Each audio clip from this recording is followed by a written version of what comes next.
The story kicks off with our MC, the delivery guy who had just started delivering food for the Delivery Eater app. On this particular day, he gets assigned a delivery to a customer who turns out to be a seriously spooky lady. As he makes his way to her house, he nervously knocks on the door and introduces himself from Delivery Eater. But as soon as he lays eyes on her, he turns into a popsicle. She's a real-life giant, and her glare could freeze a volcano. He'd never encountered anyone so intimidating before, and he felt like he was starring in a horror movie. The woman accepts the order, but her eerie stare makes him squirm in his shoes.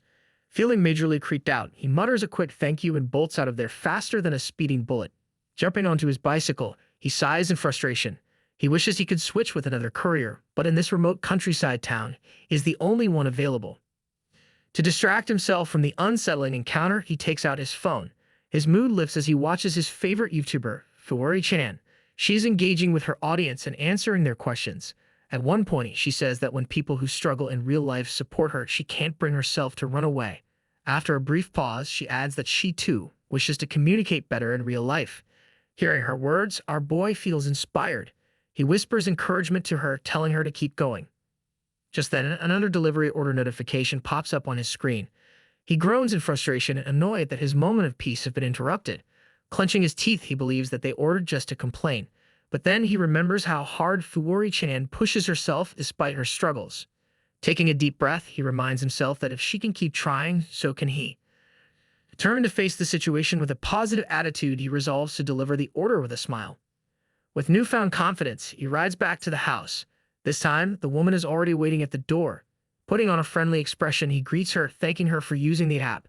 But before he can finish his sentence, she suddenly shouts in a loud voice. His eyes widen as a strange sense of familiarity strikes him.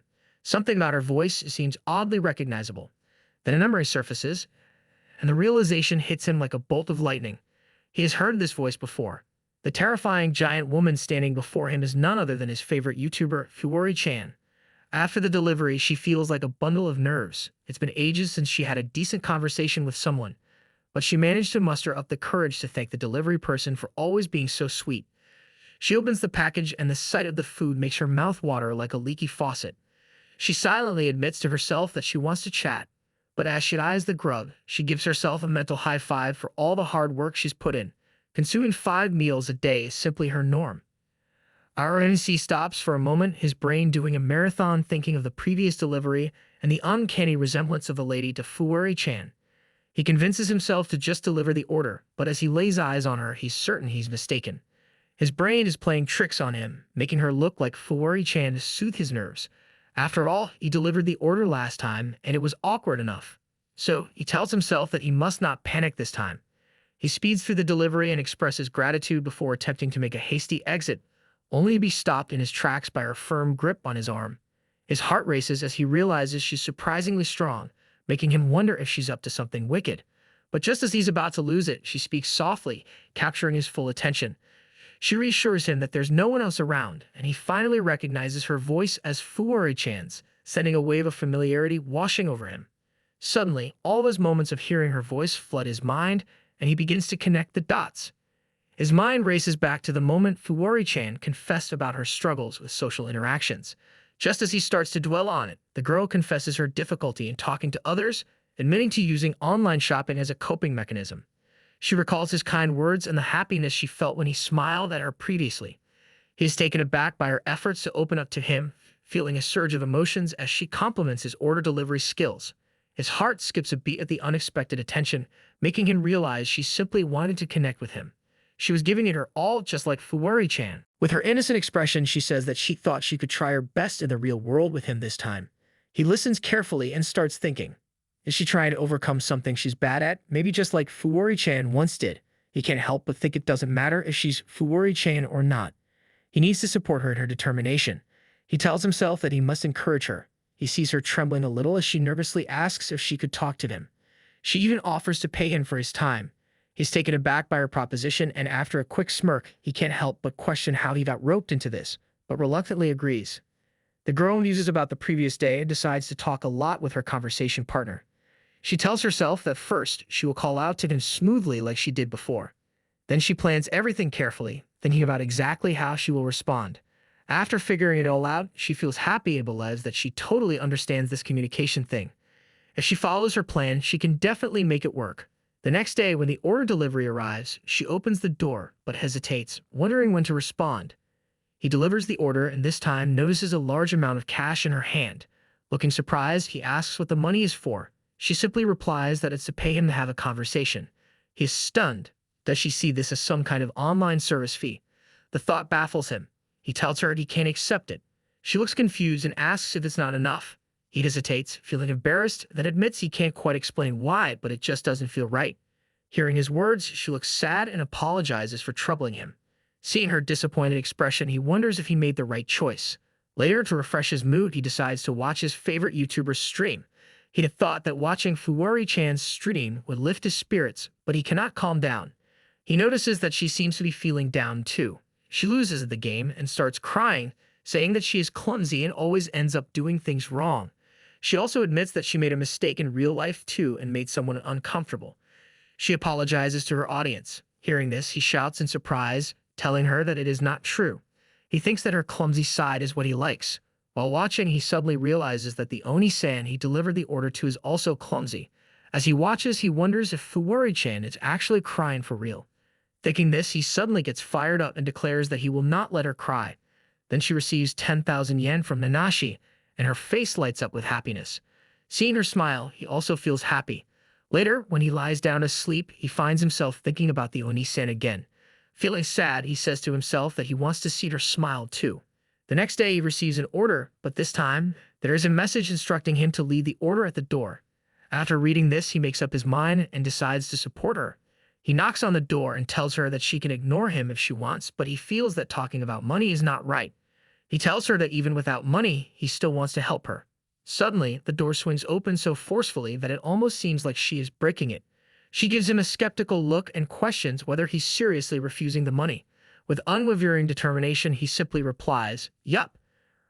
Her face lights up with happiness, a wide grin breaking across her face as tears of joy gather in her eyes. She then suggests chatting over a meal, and with a hint of awkwardness, he agrees. The delivery boy hesitates, unsure if he's really about to step into the house of the customer he just delivered to. She invites him in, and after a brief pause, he mutters an apology for the intrusion. They exchange surprised glances before he finally steps inside, his mind swirling with questions. He ponders why the lady is so open to welcoming a stranger into her home. Countless thoughts are racing through his mind. Out of nowhere, she trips from behind and lands on top of him. Frazzled, he instantly declares he's facing death. Startled, she blushes and swiftly says sorry, promising to get off him promptly. Puzzled, he gazes at her, wondering what's going on. She tries to get up but clumsily falls on him again. Eventually, they both find their way to the dining table. She apologizes once more for falling on him, and he starts thinking that she is not actually trying to harm him. As he notices the large amount of food on the table, he begins to wonder if she really eats all of it by herself. Watching him stare at the food, she remarks that he has seen it earlier. Startled by her voice, he suddenly realizes that it sounds familiar. She then reveals that she has worked as a voice actor in the past. He looks at her in amazement and comments that being a voice actor must be incredible. Curious, he asks why she no longer does it. Looking sad, she replies that it does not suit someone like her. She explains that even though her voice is good, she lacks the talent. Because she is tall, she always stands out in a strange way, leading people to make comments. As she recounts the comments people make about her, she can't help but cringe. Their stares felt like a horror film, with her labeling herself as a creature that should stick to the shadows. But fear not, for her companion steps in with some words of encouragement. Assuring her of her beauty, he chalks up the haters to nothing more than jealousy. Oh, and did he mention that he gets teased for his height, but he just shrugs it off. Finally, he swoops in with the romantic cherry on top. He's head over heels for her voice. Shocked, she keeps her eyes wide open in disbelief. He continues, explaining that whenever he feels worried, he looks at the Fuwari-chan's broadcast and her voice reminds him of her, bringing him peace and comfort. With excitement, he shouts that her voice is exactly the kind he admires. She listens in surprise and then slowly starts to smile. Seeing her expression, he asks what kind of face she is making. She does not respond but takes out her phone and sends something to him. His phone immediately receives a notification. Checking it, he is completely shocked to see that she has sent him money. He realizes this is the first customer to ever tip him this much. Frustrated, he snaps, saying he didn't refuse the money just for her to pay him anyway. She shouts back, saying that this is the correct way and it is just a reward for the delivery service. He hesitates for a moment and then says that he cannot argue about it since he is also getting paid officially. She insists that she wants to do something in return because of the guilt she feels. She dramatically declares that she is about to meet her demise, causing a few items on the table to tumble. In a rare moment of grace, she offers to tidy up the mess she created. However, he flips his lid and insists on taking care of it himself, much to her dismay. She adamantly refuses to let him steal her cleaning thunder, urging him to go pamper himself with a nice bath instead. They engage in a lively debate over who should handle the cleanup duty. Just when things seem to be settling down, she unexpectedly announces her plan to fetch some hot water. He tries to intervene, wondering if her true motive simply needs a friend. She pauses for a moment and then admits that someday she wants to go outside and talk to other people. He listens carefully and then tells Oni-san that she should come out together with him. She's very surprised at the thought of being surrounded by a crowd of people. Fear grips her at the mere thought of it. She insists she can't do it, convinced she'll die if surrounded by so many people. He reassures her with a gentle smile, explaining that it's nothing like she imagines.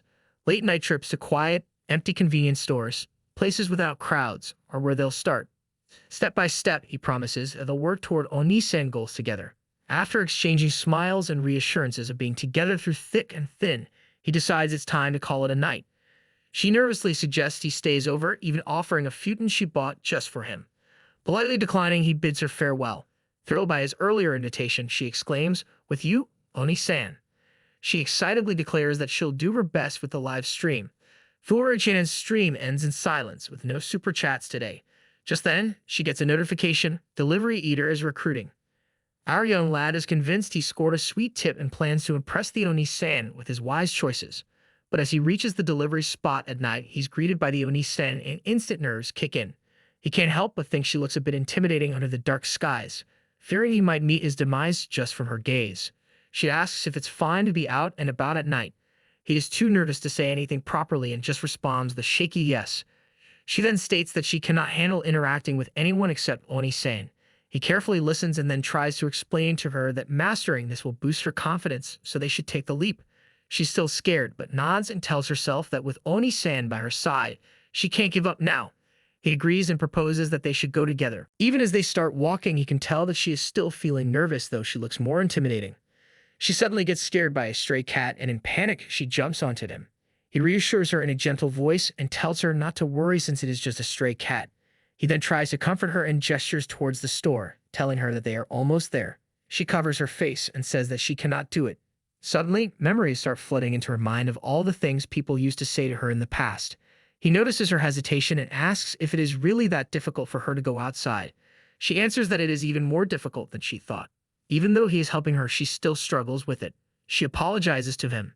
He asks if they should turn back, but instead of retreating, he encourages her to focus on what she can do now.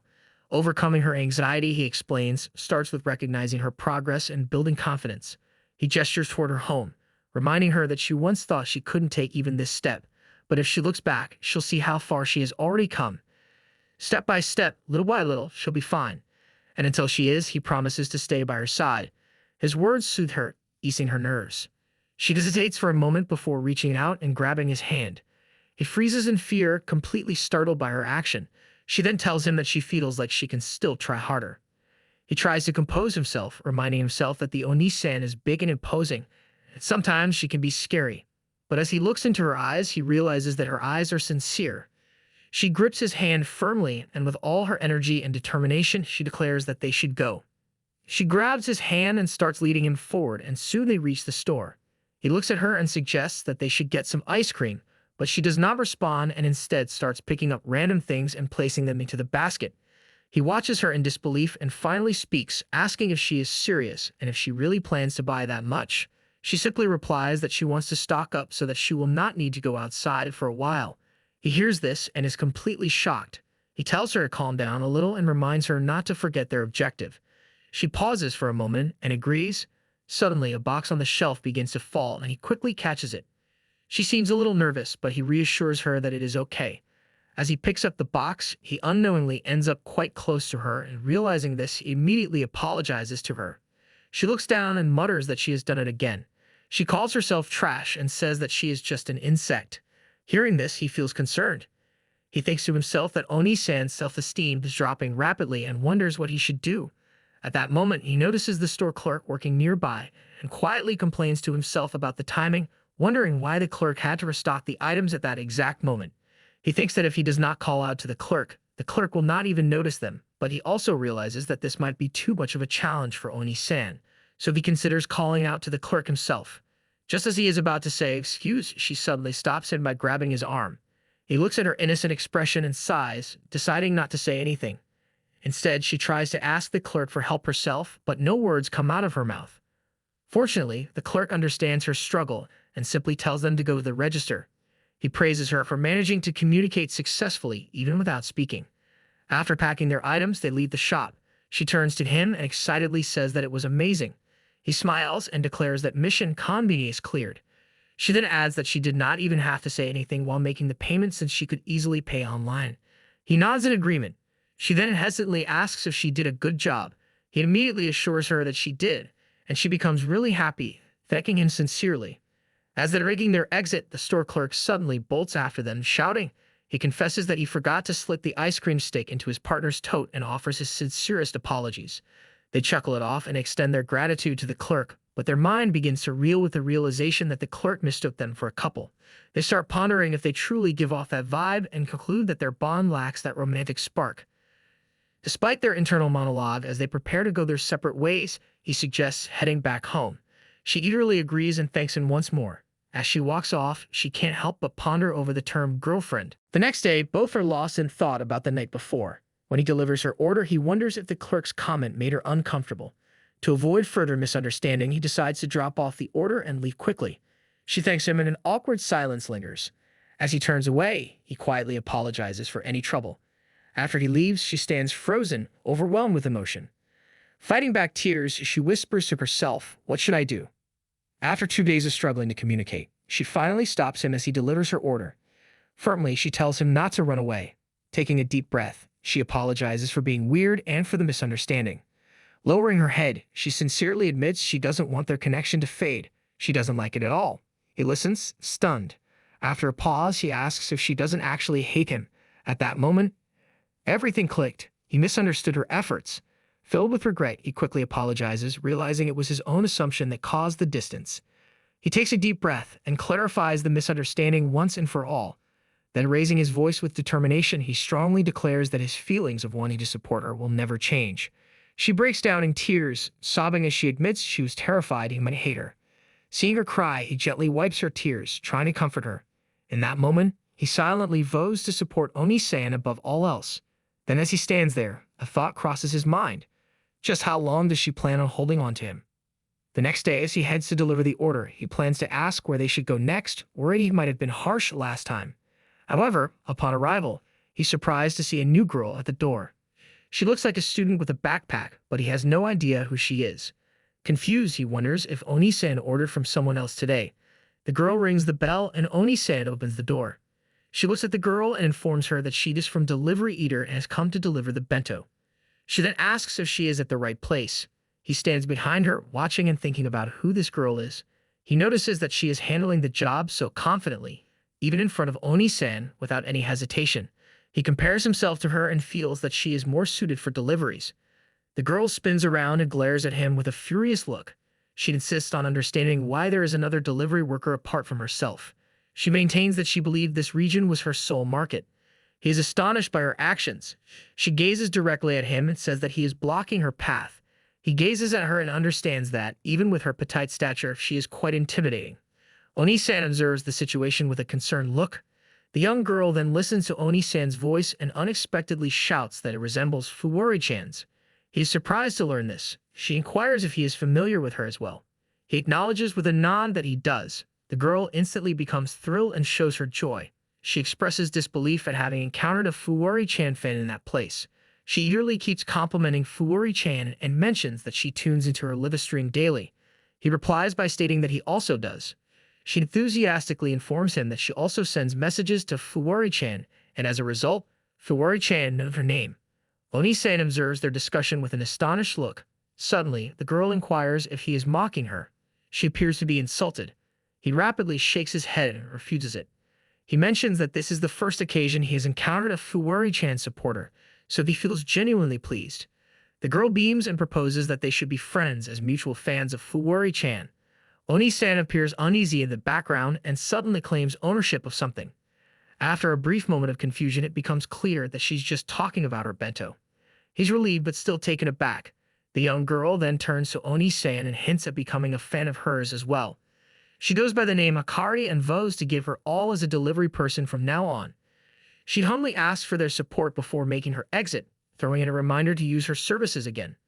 As she leaves, she amusingly points out that even though they both adore Fuori-chan, they're also rivals. He ponders what the future holds for Oni-san now that this new competitor is in the mix. During a Fuori-chan live stream, she sits in front of her setup, interacting with her audience and voicing her struggles with making friends. When a suggestion pops up in the chat, she skeptically accuses her viewers of trying to trick her once more. With a playful tone, she challenges them, asking if they're trying to pull a fast one on her. She firmly asserts that she won't be fooled so easily, leaning back in contemplation. As Oni-san watches, she quietly admits to herself that it's true. A formidable monster like her wastes the time of those with superior social skills. Meanwhile, Fuori-chan decides to peek at her savings balance, while the audience collectively believes she's too pure for this world. Oni-san decides to have the delivery boy over for a meal. She whips up a delicious bento for him, but then has a moment of panic when she sees her portion of food. Worried that he'll think she's a shy monster, she attempts to eat slowly and sparingly to make a better impression. But her self-control flies out the window and she ends up devouring everything in sight. Our lad reflects on his new part-time job as a food delivery worker. Though things are going smoothly, one issue troubles him. One of his regular customers is an incredibly intimidating woman. Every time he delivered to her, she fixed him with such an intense stare that he couldn't help but feel uneasy. He once thought she was angry at him, but now he realizes she's just bad at communication. As Oni-san turns to leave, she suddenly speaks up, asking if he will stay overnight. He immediately refuses, but before he can step away, she insists, claiming the bedding is incredibly comfortable and urging him to try it. She accidentally pushes him in her enthusiasm and gasps and quickly apologizes. After he leaves, she reflects on how she bought the futon to use properly and feels it would be a waste not to. On the day of the convenience store visit, she reflects on finally stepping outside with Oni-san's help. She worries about not having proper clothes and decides to wear something she bought on a whim. Imagining his reaction, the thought makes her blush. She tries on a shirt, but to her dismay, it no longer fits. Our delivery boy panics as the towering customer corners him. Hearing this, she instantly feels embarrassed. In her flustered state, she clings to him tightly, pressing him against herself. He struggles for air and manages to gasp that he can't breathe. Realizing they're in public, she quickly lets go and apologizes. In a quiet voice, she admits that her size often makes her feel like she's in the way. Without hesitation, he disagrees, telling her that isn't true. A few days earlier, he asks her what she wants to do next. She replies that she wants to continue practicing going outside. Then unexpectedly, she requests to visit the place he always goes to. Surprised, he asks why. He tells her he often visits a manga cafe but feels it might not be suitable for her. Hesitant, he explains that it's in a busy downtown area, which might be too overwhelming. He suggests finding a quieter place, but she insists on going. Seeing her determination, he sighs and agrees. That night, as they arrive downtown, he notices the crowd is larger than usual, young people, many drunk, filling the streets. He worries someone might bump into her. Sensing her unease, he ponders on taking a detour. Regret creeps in. This was a terrible choice for a second outing. His thoughts are halted as he spots Oni-san flopped on the floor. He helps her up, apologizing for bringing her here, but she smiles and insists it's fine, easier than she thought, a piece of cake, but he can tell she's forcing herself. Gently, he takes her hand and suggests they take a break. She brightens when she spots a park and eagerly heads toward it, ignoring his protests. Sitting on a swing, she takes a deep breath and admits she got flustered. He sits beside her and asks, "Why are you so anxious?" In a slightly louder tone, he lets her know he can see she's overdoing it. He warns her that by not starting small, she's just making it tougher on herself. After a moment of quiet, she reluctantly agrees, nodding in acknowledgement. Sheepishly, she admits she didn't want to burden him because he has his own life. She thought if she followed him around, it would all feel normal. But now she realizes she's just causing more trouble. Her voice breaks as she confesses her struggle and tears start flowing. He watches in silence for a moment before finally saying something. He admits that the manga cafe doesn't hold good memories for him. He usually goes there when he's feeling down and needs time alone. But then he surprises her. He mentions that thinking about going there with her made him feel positive, so he doesn't see her as a burden. She keeps sniffling, so he continues, saying the truth is he enjoys being with her. Even after hearing this, she stays silent. tears still falling. He looks away awkwardly, muttering that was embarrassing. Then frustrated, he suddenly shouts, wondering if he just said something really stupid. Turning back to her, he asks what's wrong before quickly apologizing and telling her to forget it. After a pause, he shyly changes the subject, admitting this is his first time going to a manga cafe with someone. She looks at him in shock. First time. He nods and suggests coming back another day since it's too crowded, but she shakes her head, insisting they go today. Confused, he asks, why? The two of them finally arrive at the manga cafe. He thinks about how last time he acted really awkwardly and made things weird. He decides that this time he will not do anything like that. He wonders how he should interact with Oni-san.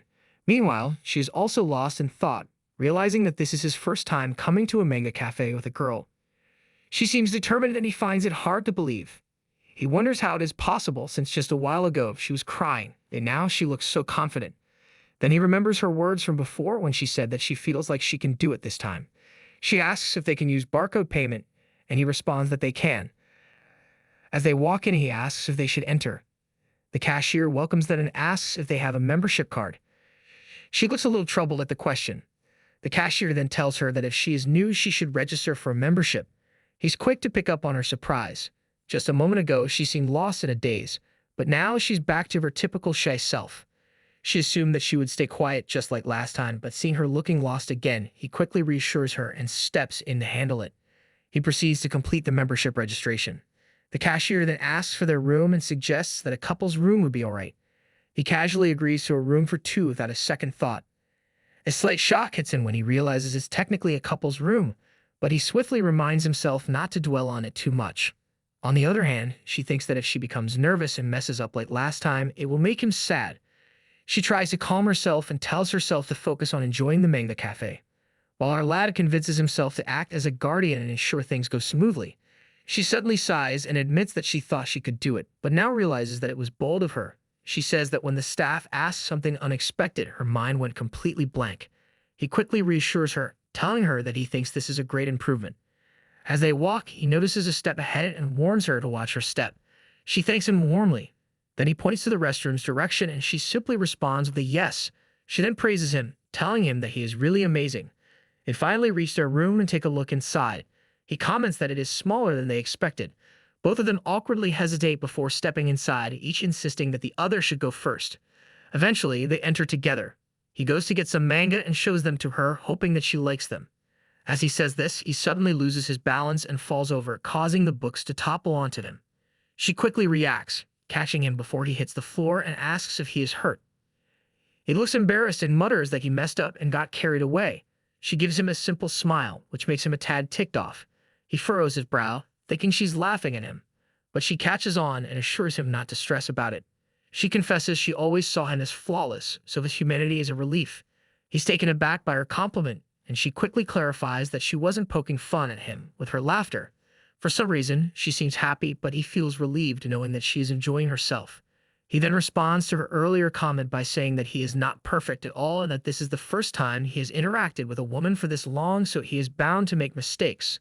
She comforts him, telling him that she has made far more mistakes than him, so he should not worry about it. Then he decides to go get drinks and tells her his plan. She nods and tells him to go ahead. As he walks away, she feels unexpectedly happy, realizing that this is Oni-san's first time.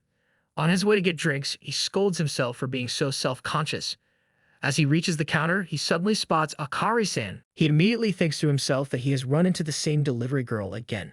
He feels a slight panic creeping in as he worries about Akari-san seeing him here with Oni-san. His thoughts race as he decides that he needs to make sure she does not find out that he is here with someone else.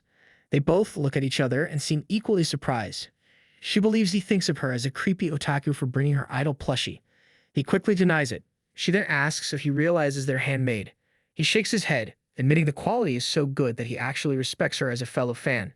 Hearing this, she smirks and calls him an amateur otaku but acknowledges that noticing the Fuwari-chan plushie's quality is impressive.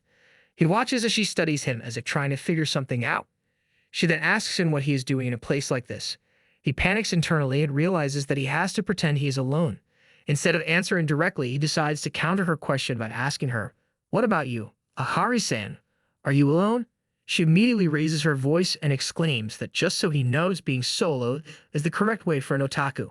She explains that if she had friends, she would not be able to spend as much on her favorite person. But it is her choice to be alone.